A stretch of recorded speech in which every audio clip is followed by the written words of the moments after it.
Welcome to EWTN Live. I'm Father Mitch Pacwa, and this is a program where we bring you guests from around the world.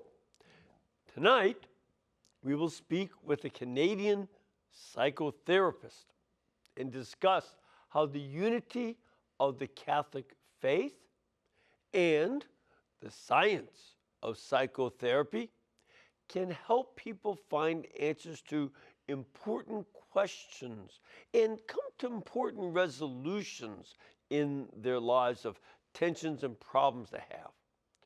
But first, we'd like to talk briefly with EWTN's general radio manager, Jack Williams, and want to discuss what is going to be new in EWTN radio. Jack, what you got for us? Well, we're going to talk a little bit about your predecessor. Okay. Mother Angelica. Yes. You know, who sat on this very set for all those years, Yes. imparted all that wisdom to us through the live show, Mother Angelica Live. Yeah. The network has run reruns of those shows over the years. You know, it's amazing how you can listen to those shows from decades ago, and it might as well be yesterday that those shows were recorded. I mean, the truth is timeless, and she had a grasp on the truth. So we want to help impart those moments to the coming generations, right, and to the people of our day and time today. And one of the most poignant moments of those shows was often Mother Angelica's interaction with callers who called into the program. So our director of radio operations, Mr. Mike Peters, had a terrific idea to build a radio program out of those phone calls that Mother Angelica took over the years on her live show. So he took on the laborious task of going through and mining those calls from over the years and pulling them together. And we have put them together into a program called Mother Angelica Answering the Call. Okay. So we'll play those calls, and then in between the calls, Doug Keck and Father Joseph Mary Wolf, who both knew Mother Angelica as you do very well, interacted with her on a daily basis, and they'll share their perspectives on their memories of those shows and of those calls, and just their memories and insights into Mother Angelica in general, along with those calls. And we thought of what better time to launch this new program, to introduce Mother Angelica, hopefully to a new generation of people, than on her birthday. Which happens to be April 20th. Yes. So on Tuesday, April 20th at 8 p.m. Eastern Time, we're going to air a debut 1-hour episode. It'll be a half-hour program going forward, but it'll be a debut 1-hour episode on EWTN Radio at 8 p.m. Eastern Time on Tuesday, April 20th. And then we will re-air that 1-hour debut show on Friday, April 23rd at 3 p.m. Eastern. I'm living in Central Time here, at 3 p.m. Eastern in the normal open line slot. Okay. So people will have an opportunity to take advantage of the wit and wisdom of Mother Angelica. Any one of these episodes of these shows, you'll laugh, you'll cry, as the old movie trailers used to say. You'll get timeless truths and great theology, things that'll make you want to dig deeper into the Word of God with Mother Angelica. And then the show will air starting the first part of May on Sundays at 2 p.m. and 7 p.m. Eastern Time. So you can check it out. Go to EWTN.com/radio. You can see all of our schedules. You can find one of our great 350-plus AM/FM affiliated stations where you can listen to the programs. It's all right there for you at EWTN.com/radio. And this would be her 99th birthday coming up. She had a good run. Yeah. Dak, thank you very much. Thank you, Father Mitch. That's great job, great idea. And we'll be back in a couple of minutes with tonight's guest, so please stay with us.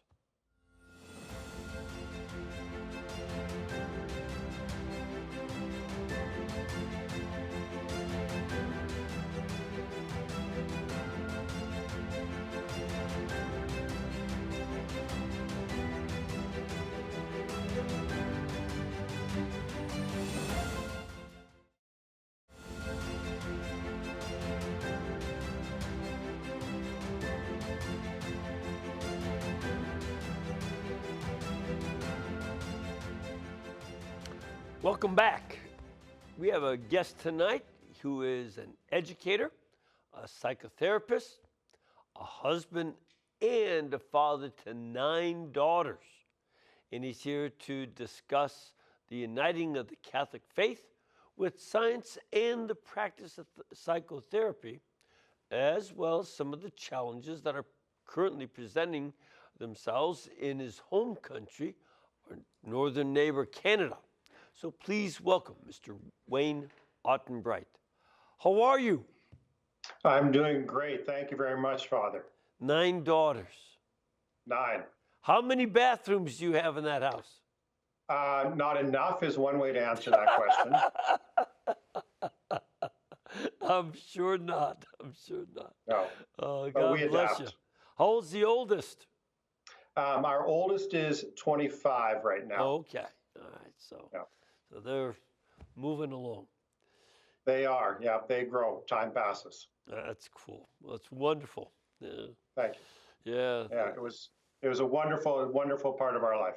Oh, no doubt. No doubt. And especially a daughter's relationship with their father is very special.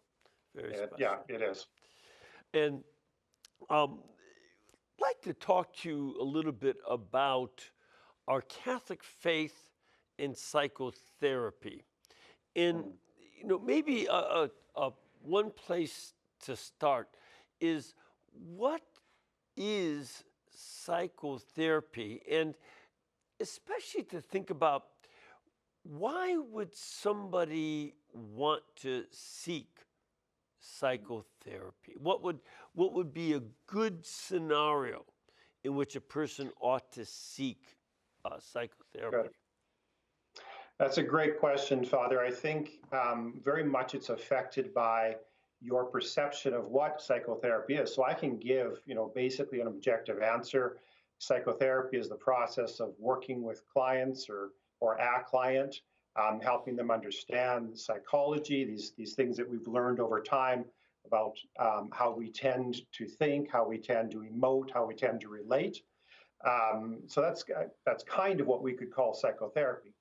But why would an individual work with a psychotherapist? Well, what do you think about that process? Do you think it's a really big deal, or do you think it's more like you're seeking support? If you think it's a very big, deep deal, then very few people very infrequently would talk to psychotherapists. People who come to me and who think that I am, part of their network of support, who think of me in some respects, although professionally, but in some respects like family or like friends, are more commonly going to speak to me more frequently, because I am just providing that bit of support, right? But if you're going to view it as from a larger perspective, we're looking at situations that are outside of the typical, outside of the norm. They may involve diagnosed mental illness. They may involve problem solving that feels kind of beyond the individual or the couple at the time. And so we explore, we talk options.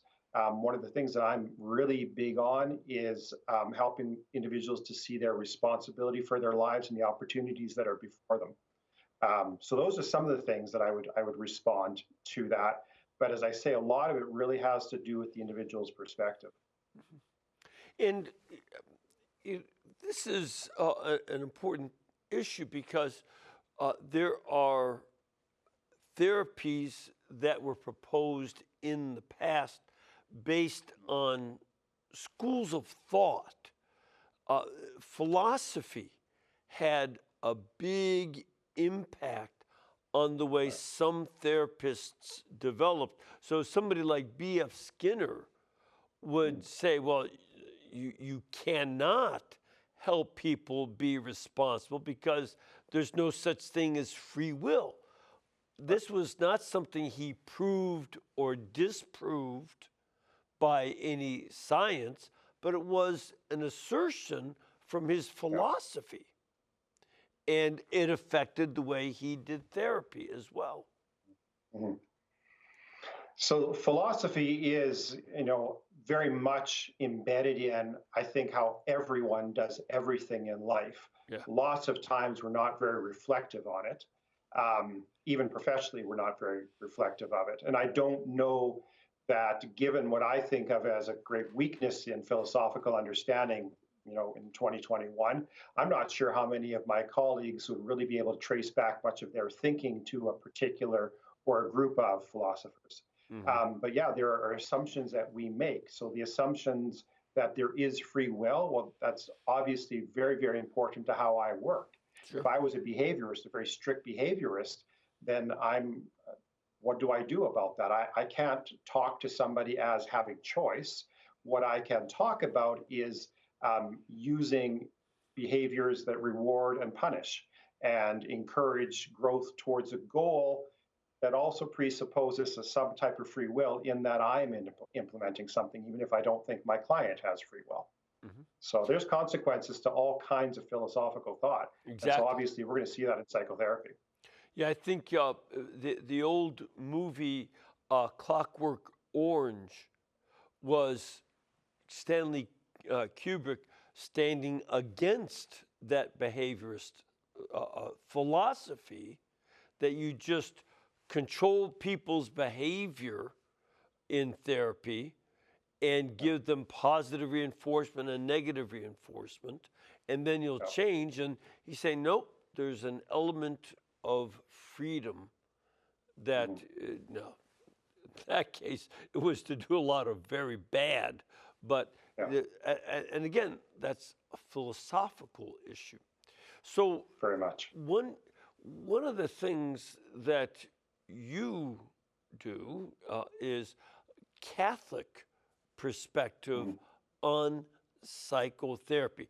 Let me ask you that in another way. Do you think that there is such a thing as Catholic psychotherapy? Or is there a Catholic perspective that you bring to psychotherapy? So I don't know if I would want to draw too hard a line between those two perspectives, but of the two, certainly I would say that more I'm a Catholic psychotherapist, or I approach psychotherapy from a Catholic perspective rather than that I do Catholic psychotherapy. Even more, what I talk about is I'm faith informed. And so when I'm working with clients who are Catholics and who take the faith seriously, who want us to have recognition of that where it's appropriate within therapy, we do so. But psychotherapy, no matter what your background is, if I can suggest it, no offense to our separated brethren, some of whom I think approach this a little bit differently, is we're not about praying away the difficulty.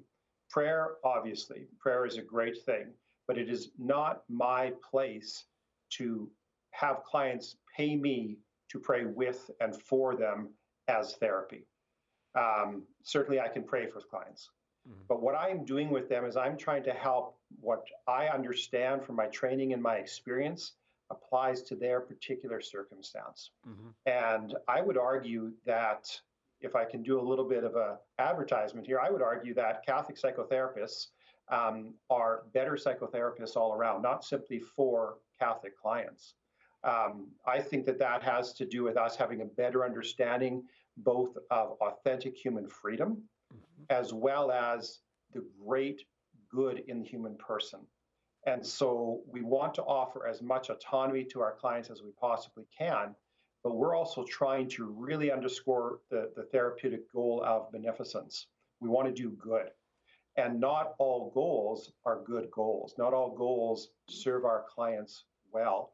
And in the relationship that develops between the two of us, we have to determine how well we can help them with the particular goals that they are seeing. So they might bring forward goals that we can't help them with for ethical reasons even, for moral reasons even.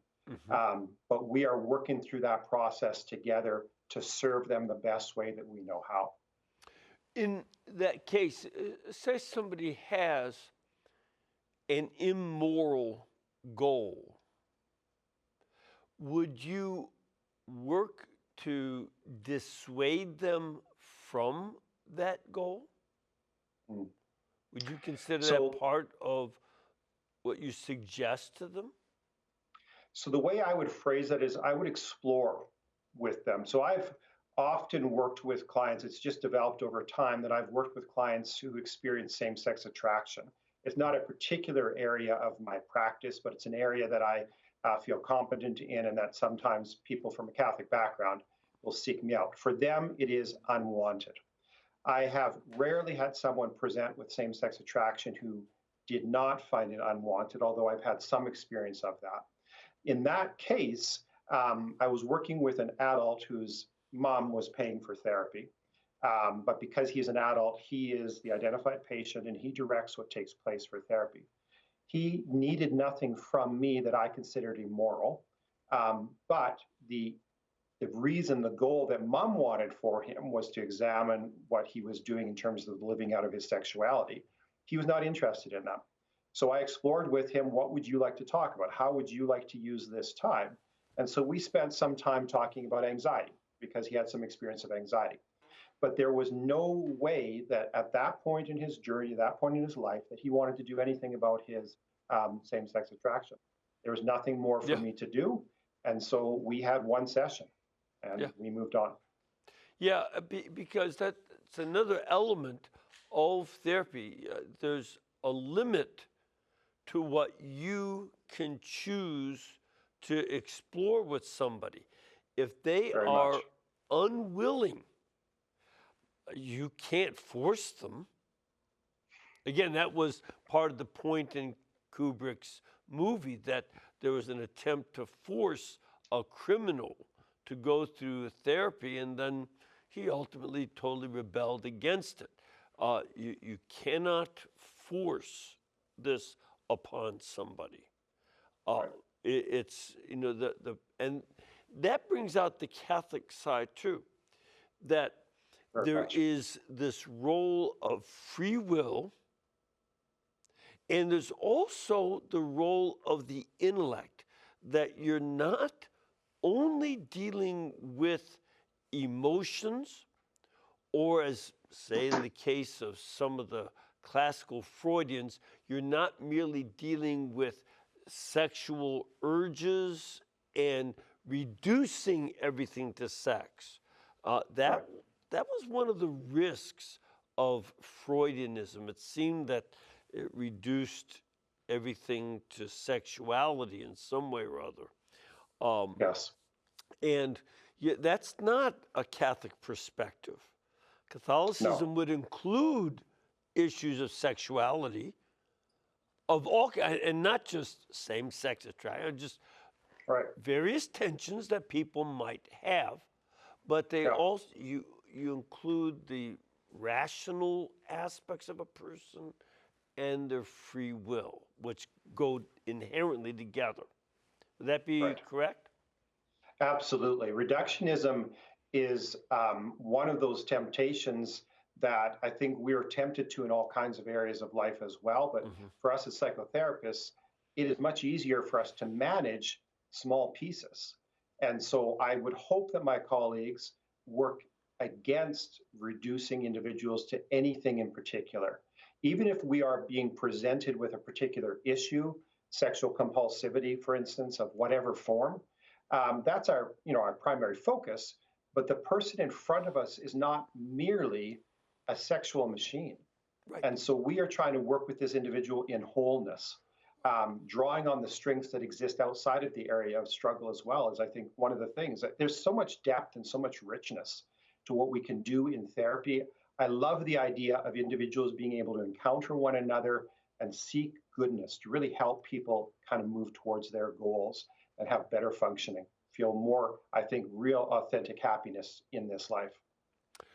One of the other tendencies in the 20th century was for various schools of thought to arise when they got an insight into people as therapists and then reduced everything to that. So, for instance, someone like Adler, reducing everything to the will to power. And then, as I recall, in the 1970s in particular, there were all of these fads of therapy, primal scream, transactional analysis. Again, as a non-psychologist, these came across to me as a series of fads that people seem to jump onto for a while, as long as it made the front cover of Psychology Today. But then once that was over, it was like People's Magazine. You just move on to the next story. Yeah. Things are not like that in therapy today, are they? Not as much, I would say. I think we still have a tendency to want a magic bullet, a silver bullet, that is going to easily get us to someplace. But I think competent therapists, and I want to make sure that I go on record as saying that it's not merely Catholic psychotherapists who are competent. I do believe we offer something deeper, more meaningful. But I think good psychotherapists are authentically digging in, and we are trying to really serve our clients. And so we try to avoid trendy.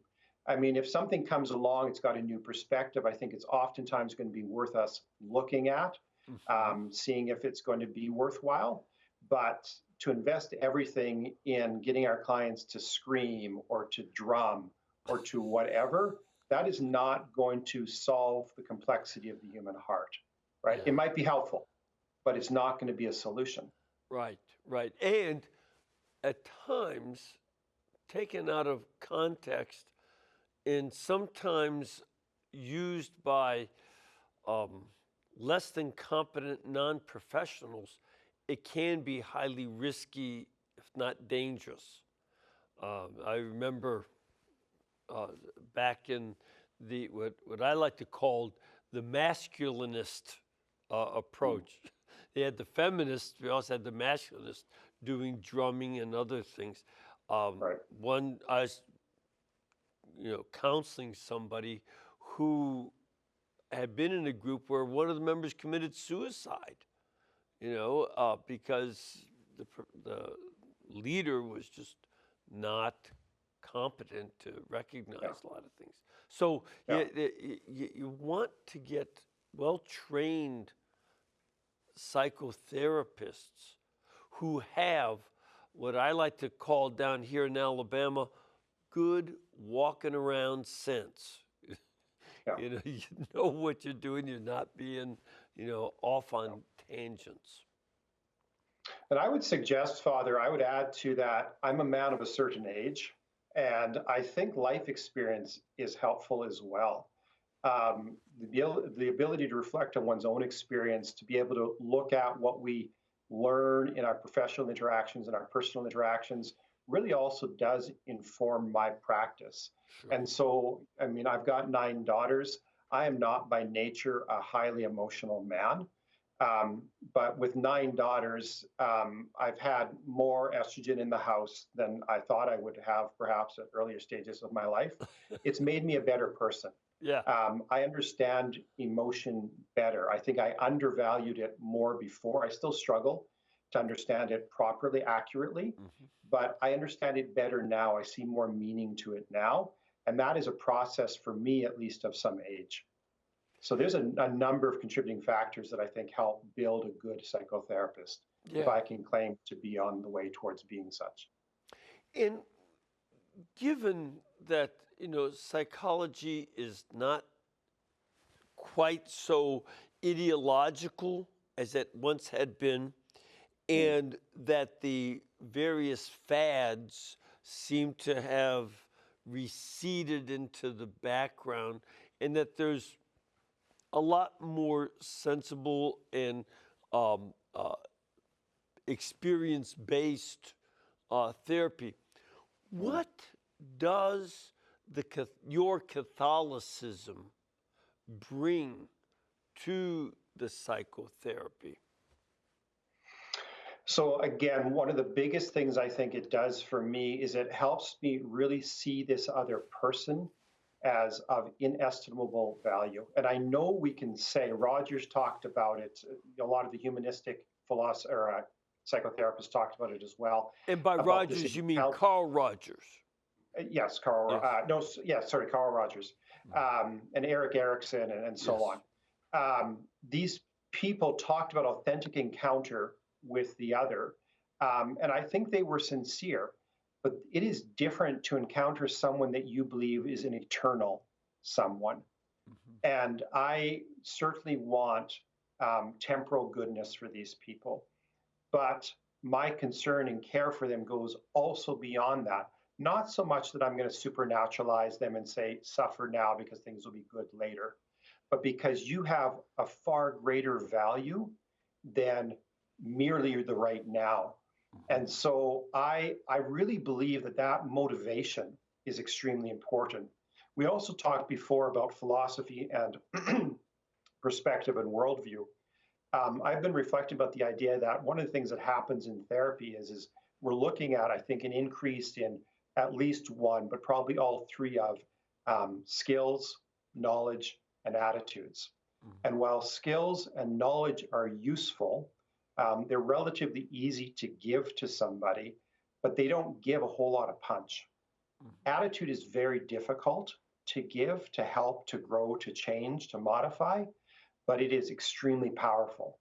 And so when I work with clients and encourage them to have an attitude of, I am responsible for my life and I have the ability to change many things in my life. I don't have to accept these things as merely given. I have value in a way that is beyond simply reductionist. That I think is authentically going to move people. You also talked about Adler a moment ago and said the will to power. I'm a big fan, also been trained in logotherapy, the will to meaning from Frankl. I Yes. believe that is so powerful. The Yeah. idea that who we are and how we live our lives has meaning. That provides us with motivation to change, to work, not merely to give up.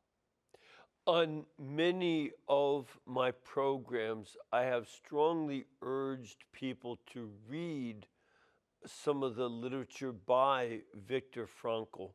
Mm, It's so profound. yeah. This is somebody who survived the Auschwitz concentration camp as a young man. I'd already had his training as a psychologist, but this was another kind of experience, and his ability to help people, find meaning in life. In his famous book, it's not very long. It's very short, No. very readable, very readable. It's called Man's Search for Meaning, a profound book, and well worth reading more than once, as I myself have done. It's a great book. There's great value in that book. And as you said, Father, I think even better value in going over it again and again. Yes. Something that's been presenting itself to me recently, especially my work with clients, is what Frankl identifies in the book as the categorical imperative of logotherapy. And to rephrase him a bit, basically what he is saying is imagine yourself in the future looking back, and what will you wish you had said, done, been in the past? Do Mhm. that now. Don't live till later and you regret, but look at the opportunities that you have now. And that's one of those unique human abilities that Franklin himself identifies is the ability to picture ourselves in the future, Yeah. to imagine that, and to Yeah. use that power. Yeah, and that's again using the inherent human qualities of imagination and reason, using your memory, your and your free will. All of these Yeah. key human components that truly distinguish us from the rest of the animals. When I was doing my logotherapy training, I had to repeatedly remind myself and talk to my instructors and say, logotherapy is so congruent with my faith, I have a hard time really viewing it as a secular based therapy, which they kept saying it is, right? Yeah, But even that idea, the categorical imperative is memento mori.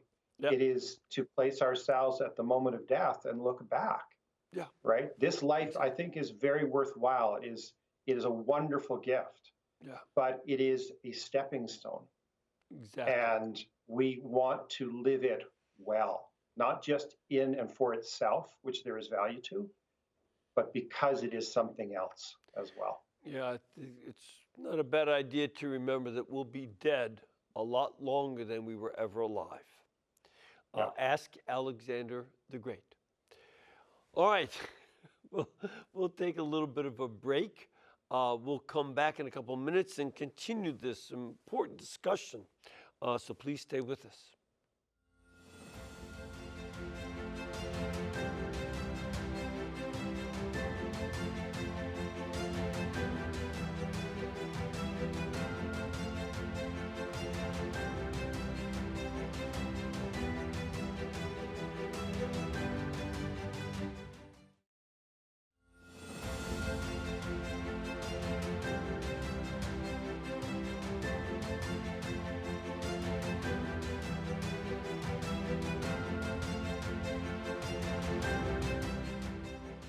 All right, first of all, I'd like to just let you know that you can find out a lot more about Wayne Ottenbright's work.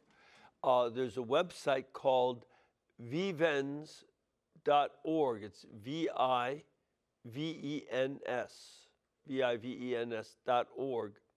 And there's also Vivens Academy, Vivens again, Academy, dot think FIC Thinkify. So think IFIC, thinkify.com. So you can find out a lot more about this kind of the therapeutic work that he's doing. And you also have a therapeutic association, is that not correct? I'm past final closing president of the Catholic Psychotherapy Association of Canada. Before I speak a little bit about CPAC, I want to do a plug for our American brethren who have the Catholic Psychotherapy Association. I believe their website is catholicpsychotherapy.org, but you can do an online search for them. They were highly instrumental in me during my formation and training as a psychotherapist. I did not receive psychotherapeutic training from a Catholic institution. Divine Mercy, my son-in-law attends Divine Mercy. They have an extraordinary program there based in Catholic anthropology, the understanding of the human person from a fuller perspective. But I did not have that. And so I discovered CPA through some nosing about. And they were so helpful for me to, I guess, legitimize at least the idea that I could be a professional, which was very important to me, and a faithful Catholic at the same time. And not only that, but that my faith could help me to be a better professional. Mm-hmm. So some years ago, we formed a Catholic organization, not merely as a chapter of the CPA, because there are certain aspects to Canada, for better or for worse, that are different than down south. And so we had that organization up and running for quite a number of years. Unfortunately, as I say, I was the closing president. We got to the point where the amount of manpower needed that was available was not sufficient. And we tried to problem solve that as much as we could. And we just couldn't get to a solve on it. We do have some of our former board members who now work with the CPA to try to work out a chapter-like arrangement that allows us, those who are in Canada still, to have the support offered by such an association, but drawing on the strength that happened in the States. Mm-hmm. I think that part of the problem is there's a difference in culture between Canada and the United States. Mm-hmm. The difference is not, I think, necessarily what Canadians think. Americans are not always aware of the fact that Canadians like to think that we know very much about the States and think that you know very little about us, and feel very hard done by that fact. The reality is that there really are differences. And those differences, I don't know for sure, but I think they have lots to do with our history. There's a certain, what I think of as Canadian complacency. We don't have a revolution. We have not always been treated as well as maybe we should have been, but not so terribly abusively that we did anything about it. And so we go along to get along. And we I think that contributes to the national character as well as the character in general of individual citizens. Now, different parts of the country are in different ways related to that. But I think that certainly is a factor that needs to be acknowledged. And one way that we see this, not so much in terms of character or history, although both contributed to the reality, is the Canadian approach to healthcare. Now, whereas the American system, from our perspective, doesn't look like it's got it all together, neither do we. But we have developed an expectation that what we need for our healthcare will be taken care of. And so that affects psychotherapists like myself. So I'm a psychotherapist, which is a general term. In particular, I'm a marriage and family therapist. So I was trained in systems therapy, which is the idea that there are interacting relationships that reciprocally affect one another. In my area of the country, and in most areas of the country, MFTs are not recognized by provincial legislation, which means that what do you most mean by insurance programs, MFTs? sorry, marriage and family therapists. Okay. Sorry. Okay. Yeah. So we are one of the psychohealthcare professionals that are not recognized by legislation, and therefore insurance is not as likely to reimburse our fees. Mm-hmm. And while my primary concern is to help my clients, I do know that I have lost clients because they checked their insurance programs and found out we're not going to be able to be reimbursed. So we're either going to put off seeking help, or we'll see if we can find somebody else. And more power to them if they can find somebody. That's great. Yeah. But this is part of the interaction, right? There is a get up and go kind of nature, I think, to the American perspective and approach that is not so present in Canada. Mm-hmm. And I think that was part of the downfall of our organization. You know, it's something that surprised me because it's to the benefit of the state and culture that families are able to stay strongly together. That helps a lot of other things. I frequently point out that when I've been to prisons and met inmates, the majority of them come from crisis families. In fact, the big majority, like 80 to 85%, their parents were never married. There was no stability in their homes. Often they were semi-homeless. That's not unusual. And at risk for lots of danger. And that's tough. That's tough. Absolutely. And being able to help people build up their family would benefit society in a lot of ways. Yeah, absolutely, Father. I'm a bigger fan of traditional networks of support than government mandated networks of support, because government then controls purse strings and determines in ways that don't always make sense where money should go. But we could do not only a full program on this, Father, we could probably do a mini series on the idea of family relationships and the contribution to culture and society. We have increased rates of anxiety. We've got increased rates of sexual compulsivity. We have got increased rates of depression. Not all of those, but so many of those, I believe, are tied back to unstable family structures where children, in particular, cannot trust that they are in a family that is going to stay together and lovingly support them in spite of occasional difficulties. Selfishness, and I know it's more complicated than this, but selfishness is the greatest enemy of family. Absolutely. And you know, I've come across ways in which, because because the adults in the family are not addressing the sexual development of their children, children become more prone to look at pornography to gain insight into sexuality. What they get is a distorted notion. And in some parts of the United States, we're seeing 10 to 15-year-olds are fast growing, 10 to 15-year-old males are quickly growing into a group with a lot of sexual assault of younger girls, sometimes boys, Yeah. but mostly younger girls. And Yeah. again, that speaks about a lack of the family being involved in the normal development of healthy relationships, Right. with the sexual component, but just the component between the sexes, um, how you relate between boys and girls. Absolutely. This is I can't be just taught by the state. No, not at all. And there is so much there that, especially in the area of sexuality, you talked about the idea that I've got 9 daughters. I'm very conscious of the role that I play as a type of image of the men that they will later see in their lives. Sure. And one of the difficulties that I think is so common in families that are disjointed, at least, if not broken, is how it affects sexuality.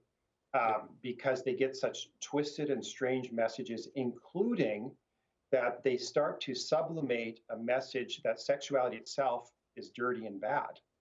And so it's not simply that they're acting out sexually in inappropriate ways and harmful ways, but they are also not knowing the life and the joy that comes from a proper sexual relationship. If I can go back to the wonderful advertising you did for me, thank you, Father. Vivens, the name of my counseling practice, comes from St. Irenaeus of Lyon, who said, Gloria Dei vivens homo, the glory of God is man fully alive. And that is really the animating motivation for the work that I do, is I believe God wants to offer this to us. He wants to offer this goodness to us, and a proper understanding of our sexuality is part of that. Yep. Marriage and family life is the greatest natural, likely place for you to find happiness in this world. Yep. And most people, most of the time, should have it. Vivens Academy, .com is a different endeavor that we've worked on that is about providing courses to help families with. And one of them is addressing resentment. That is another piece that shows up so often in interactions in families where we don't have the ability to trust the other. And again, we take an easy way out. And so I sublimate, I push down my anger, and then I push the other person away because she doesn't understand me. Yeah. She doesn't care about me enough. And then young people learn those kinds of things, and the problems continue. Yeah. No, that I think that's right, and we've got other ideologies in the culture that say family is not important, or you have folks who go much farther by saying that family is harmful and traditional family has to be ended. This was something that was part of the website of Black Lives Matter. I think they've taken that down, but this had been on their website that they want to end the nuclear family. Whereas this is the realm that is normal growth and development, the proper environment for that. And this is, as Catholics, we have as an ideal a holy family. We look to St. Joseph, the Blessed Mother, and our Savior Jesus as a holy family to model holiness for all families with proper adaptations. And this is something that we want to see as the goal, but the society has tensions with that goal. Absolutely. In as much as a postmodern philosophical change has come over much of the modern world and it's affected psychotherapy and so on, and we can say that there's been some negative consequences to that, you need to acknowledge as well that there's some really good things. The idea that now we want to understand other people's perspectives better? Not merely the objective truth, which certainly matters, but what is your read of that? What did you do? How did you interpret that? And I've often told clients that, if we're looking at justice, if somebody comes in and says, I think I was sexually abused, and they want justice done, then we need to explore objective reality here. But if somebody comes in and says, I think I had this experience that's affected my view of the world, and I say, do you plan on going further with this? Do we have to do a consequence? No, I want to explore my understanding here. Fine. Then let's go into your understanding, your perspective, your interpretation. Without making it a statement about reality, let's look at how it affects you.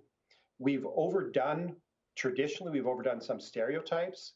I think there was value in many of them, but we can revisit them. If we want to say this works better for this family doesn't want to have mom do the cleaning of the house all the time. She's the meal prepper or whatever. Something else works better for this family. Awesome.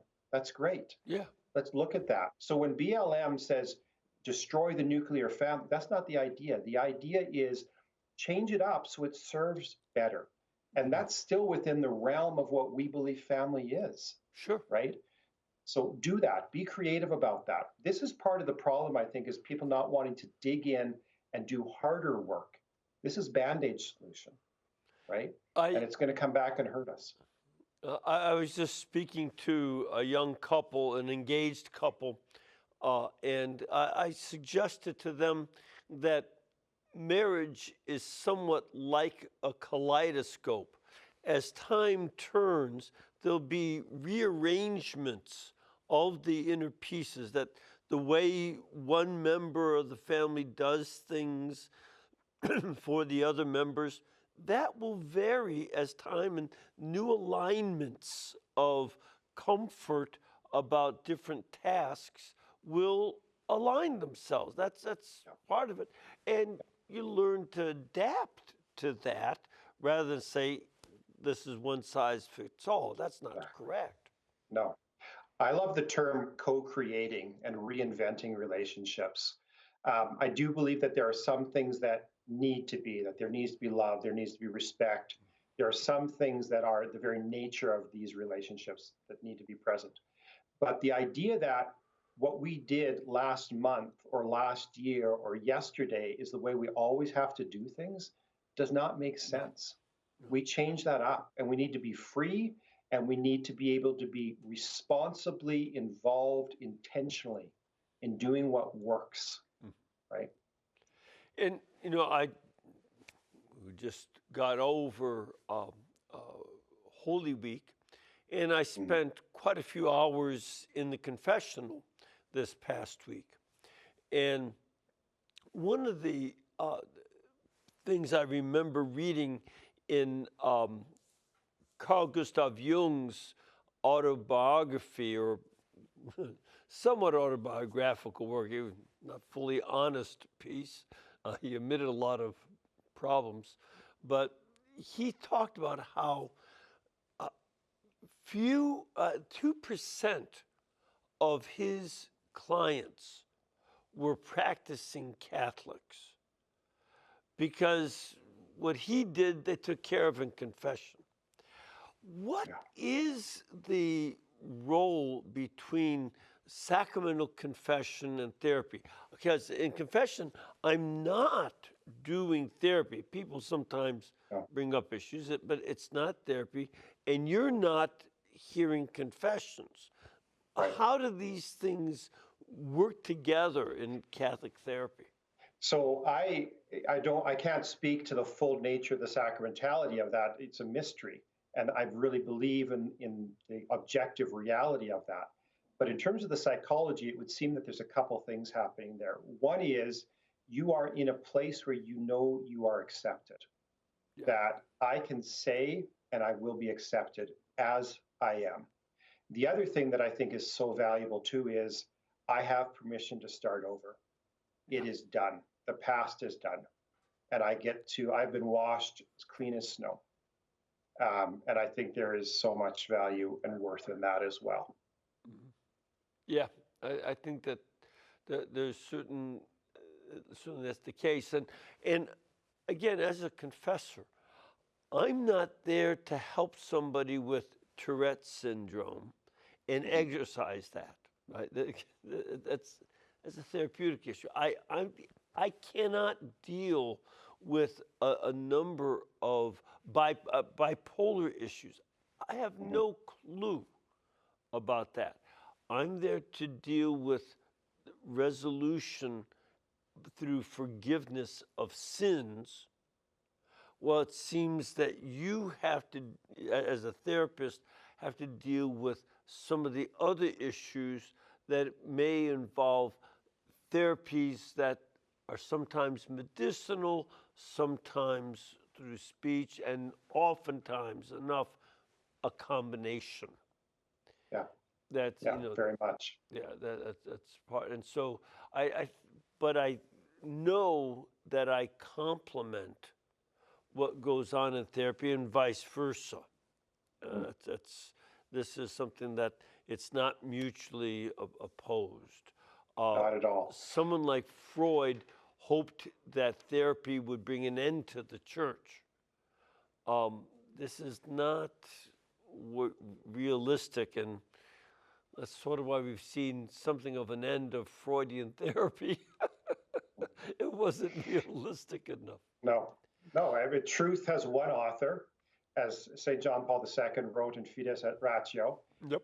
We are doing different things, aiming for a good. Many of my clients are referred to me by priests here in our diocese. Sure. And sometimes, if it seems appropriate, we have releases signed so that I can speak with a spiritual director about what's happening for this person spiritually and provide some information psychologically, and he can provide some information back to me about the spiritual, and we work together. For instance, the image one has of God is both a spiritual and a psychological reality because it's very much drawn on, not always, but very much drawn on our image of our parents, particularly our father. Sure. And that's psychology. Right. Well, I'm afraid that we've run flat out of time. Again, I want to mention again, vivens.org and vivensacademy.thinkific.com. These would be some great places to go. Thank you for your time. It's gone by very quickly. I had a lot more to want to discuss with you, but thank you very much. And may the Lord bless you and all of our viewers, the Father, the Son, and the Holy Spirit. Amen. And again, keep us between your gas bill, electric bill, and cable bill so we can do these shows. Thank you.